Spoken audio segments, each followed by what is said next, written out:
I think the one context I'd like to put, generally we say brand, we give it to the marketing department and saying you own this brand. I think it's wrong, because I think the brand gets built by the way the company operates, the people they hire, the products they do, the innovation they create.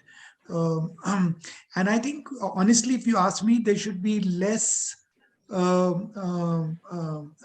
significance being placed. I think companies need to become responsible. If companies become responsible, I think profits will follow. Honestly, profits will follow, but we do the right thing by the customers, by the planet. Otherwise, nobody will exist. None of us will exist. The planet will exist, but none of us will be there.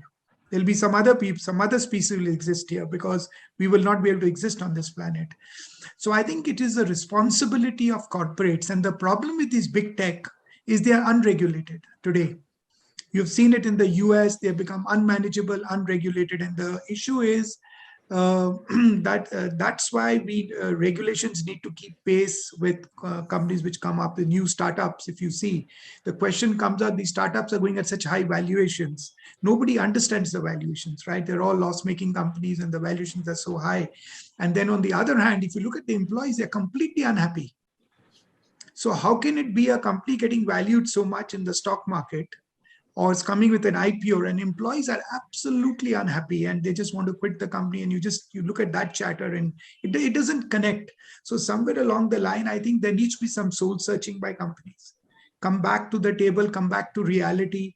I thought COVID would bring a lot of reality to a lot of us, but I'm not sure it did enough of it, or it was not. It brought us back to our senses for some period of time. I live in a city. I live in Bangalore. And when you used to walk out on the road, suddenly you found, oh, you could breathe here, and it looked so clean. Flowers came out and looked like whether you were in Bangalore and in some Western country. And then suddenly it all went. We are back to the traffic jams. We are back to everything else. So I think somewhere along the line, I think we as people need to be responsible.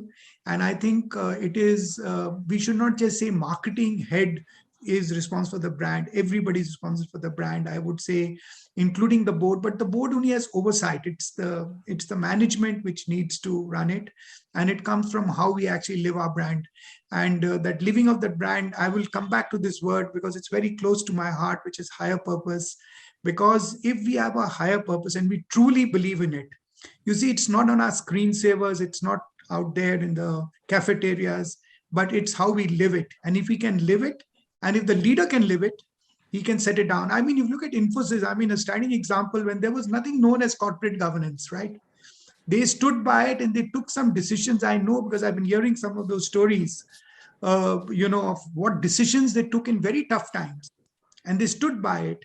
It clearly shows where it is. And then the House of Tatas is another example.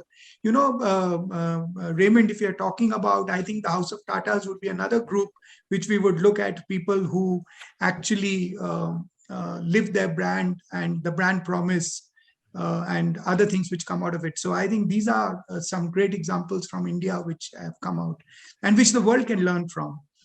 In fact, I do not know how many of you picked up Mr. Jamshedji, the owner, the person promoter of the Tata Group, was the top 10 philanthropists in the world over the last 100 years, yeah, which speaks a lot for what they do.